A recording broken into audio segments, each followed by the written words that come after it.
नमस्कार दोस्तों, आज हम बात करेंगे अदानी ग्रीन एनर्जी स्टॉक के बारे में। अदानी ग्रीन एनर्जी स्टॉक के बारे में बात करें तो लेकिन आप इस स्टॉक के बारे में तो आप जानते ही हो। अदानी ग्रुप का स्टॉक है। अदानी ग्रीन एनर्जी का फंडामेंटल्स की बात करें तो फंडामेंटल के बेसिस पे काफी मजबूत स्टॉक है, लेकिन रिटर्न के मामले में काफी थका देने वाला स्टॉक हमें देखने को मिल रहा है। निवेशकों ने इस स्टॉक पे काफी उम्मीदें लगाई, काफी भरोसा किया, लेकिन स्टॉक ये जो है भरोसे के उम्मीदों पे कायम नहीं हो रहा। अब जो बोलता है कि लॉन्ग टर्म के लिए इस स्टॉक के अंदर बने रहे, तो जिन्होंने, अब मैं आपको एक कंडीशन बताता हूं, आप यकीन नहीं मानोगे कि काफी निवेशक बोलते हैं कि आप इस स्टॉक में लॉन्ग टर्म के लिए खड़े रहे हैं। अब कितना लॉन्ग टर्म, कितना 2023 खड़ा रह गया, 2024 खड़े रह गए, 2025 भी खड़े रह गए। मतलब कितना साल हो गया आपके लिए, यहां से मान सकते हो कि 3 साल हो गए। जिन्होंने स्टॉक को 1000 रुपए 900 रुपए की प्राइस लेवल पे खरीदा तो एक अच्छी तेजी आई। तेजी को देख के जिन्होंने नहीं बेचा कि हम लॉन्ग टर्म के लिए 2-3 साल और होल्ड रख लेते हैं तो स्टॉक रिकवरी की तरफ चला जाएगा 3000 या 4000, तो हमारा एक अच्छा रिटर्न बन जाएगा, यही यार कोई उम्मीद लगाता है। लेकिन स्टॉक ने क्या किया, स्टॉक ने इस उम्मीदों को तोड़ा है।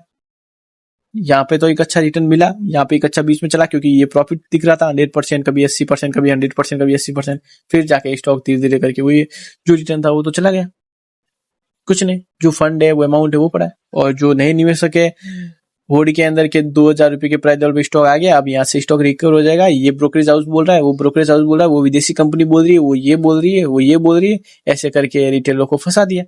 रिटेलर को फंसा के फिर 2000 रुपए के प्राइस लेवल पे आम जनता और रिटेलर को खरीदा के फिर वापस स्टॉक को पटका गया 1000 रुपए के प्राइस लेवल। स्टॉक के अंदर लॉस कितना हुआ, 50%। तो लॉन्ग टर्म के लिए भी रुके तो ऐसे स्टॉक के अंदर रुके जो स्टॉक धीरे धीरे करके ऊपर चले, बल्कि ना कि एकदम करके ऊपर जाए फिर वापस एकदम करके धड़ाम से नीचे गिरे। तो क्या मतलब, हम निवेशक है ना, हम पैसे कमाने आए स्टॉक मार्केट के अंदर, हम पैसे गंवाने के लिए नहीं आए। तो यहाँ पे हमें ये समझना होगा कि अगर स्टॉक मार्केट के अंदर पैसा कमाना है तो सही मौके पे निकलना भी बहुत जरूरी है, और सही मौके पे खरीदना भी स्टॉक को बहुत जरूरी है। अब ये जो 939 रुपए का प्राइस लेवल चल रहा है, ये 900 रुपए का प्राइस लेवल चल रहा है, तो ये एक प्राइस खरीदने लायक प्राइस है। चाहे इसमें टाइम भले इतना भी लगे, लेकिन यहाँ पर 4 साल कंप्लीट हो चुके हैं। 4 साल आप मान सकते हो कि 4-5 साल कंप्लीट हो चुके। 3 साल तो कंप्लीट, तो ऑब्वियसली 3 साल तो एग्जैक्टली हमें दिखाई दे रहे हैं कि 3 साल तो कंप्लीट हो चुके हैं। अब यहाँ से स्टॉक अब एक रेंज के अंदर चलने लगा, तो रेंज के अंदर चल रहा है, इसका मतलब स्टॉक एक अच्छी तेजी दिखाएगा। रेंज के अंदर चल रहा है तो स्टॉक एक बॉक्स के अंदर कैद हो गया। अगर स्टॉक, जिस दिन स्टॉक ने, जो स्टॉक का मैं आपको ब्रेकआउट लेवल बता देता हूँ कि अगर ये लेवल ब्रेकआउट हो गया 1121 रुपए का प्राइस लेवल, तो उस दिन स्टॉक हमें 1600 या 1300 रुपए के प्राइस लेवल पे भी जाता हुआ देखने को मिलेगा, क्योंकि यहाँ से एक ऑब्वियसली बड़ी तेजी आएगी। लेकिन इस लेवल को भी इंपॉर्टेंट आप क्लियर देख सकते हो, जब से ये लेवल बढ़ा है जो 1121 का, तब से ये स्टॉक इस लेवल को टच भी नहीं करा है। 2025 की बात करूं तो 2025 के अंदर अभी फिलहाल चल रहा है, 9 महीने हो चुके, 9 महीनों से स्टॉक ने 1121 रुपए के प्राइस लेवल को भी टच नहीं किया। और अभी फिलहाल 2-3 महीनों के अंदर 1121 रुपए के प्राइस लेवल को टच कर लेता है और हिट भी कर लेता है और ब्रेकआउट भी दे देता है, तो यहाँ पे एक अपॉर्चुनिटी बन सकती है। क्योंकि इतने महीनों के बाद अभी जो, लेकिन ब्रेकआउट देने के बाद खरीद के 100 अंक या 50 अंकों का लिमिटेड टारगेट रखे स्टॉक को बेच के निकल जाए, ये हो गया प्रॉफिट अपना।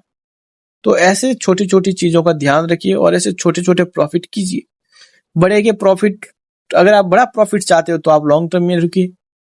चलो 1 साल रिटर्न नहीं दिया, दूसरे साल रिटर्न नहीं दिया, तीसरे साल वापस डाउन आ गया, 50% बता रहा है, चौथे साल फिर वापस वो डाउन पेमेंट आया, वो कवर हो गया। अब क्या होता क्या है कि आप क्लियरली देख सकते हो, जिन्होंने लॉन्ग टर्म के लिए भाई 2000 रुपए के प्राइस लेवल पे लॉन्ग टर्म के लिए खरीदा, तो यहाँ पे अब 50% माइनस में दिखा रहा है पोर्टफोलियो। तो 1 साल होल्ड रख लिया, 2024 से यहाँ से खरीदा था, अब यहाँ से एक रेंज के अंदर चला, फिर 1 ग्राम से गिरा, 1 साल होल्ड रख लिया। 1 साल के अंदर कितना रिटर्न, 5% माइनस के अंदर। अभी यहाँ से वापस क्या होगा, धीरे धीरे करके 2026 तक चलेगा, फिर वापस ये धीरे धीरे करके एक रिकवरी आएगी, तो ये 5% 50% का ये 100% हो गया। अब कितना लॉन्ग टर्म हो गया, 1 साल 2 साल 3 साल। 3 सालों में क्या हुआ, पेमेंट गया और रिकवर हुआ, लॉस हुआ रिकवर हुआ। तो ये चीजें होती रहती है कहीं ना कहीं स्टॉक मार्केट के अंदर। तो बार बार ये कहना पड़ता है इसीलिए कि स्टॉक को सही प्राइस पे खरीद लीजिए। हवा में आके किसी ब्रोकरेज के कहने पे तो किसी स्टॉक को मत खरीदिए। अगर खरीदते हो तो शॉर्ट टर्म के लिए खरीदिए, लॉन्ग टर्म के लिए आपको ऐसे धोखे हो सकते हैं।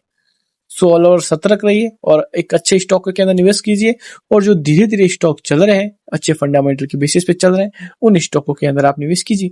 अब टाटा पावर देख लो, 2 साल के अंदर एक रेंज के अंदर ही चलेगा, लेकिन 2 साल के बाद स्टॉक डबल हो जाएगा। तो अब इसलिए कहते हैं आप चार्ट उठा के देख लो या कैसे भी उठा के देख लो, ये चीज टाटा पावर के अंदर चल रहा है। तो ऐसे अच्छे स्टॉकों को खरीदिए जो डबल हो। एक अच्छा पैसा है, नहीं ये पैसा लगाओगे वापस रिकवर करोगे 5-6 सालों में, तो क्या आप पैसे कमाओगे इस स्टॉक मार्केट से? यही तो चीज है समझने वाली। तो अच्छा निवेश कीजिए। So thank you guys.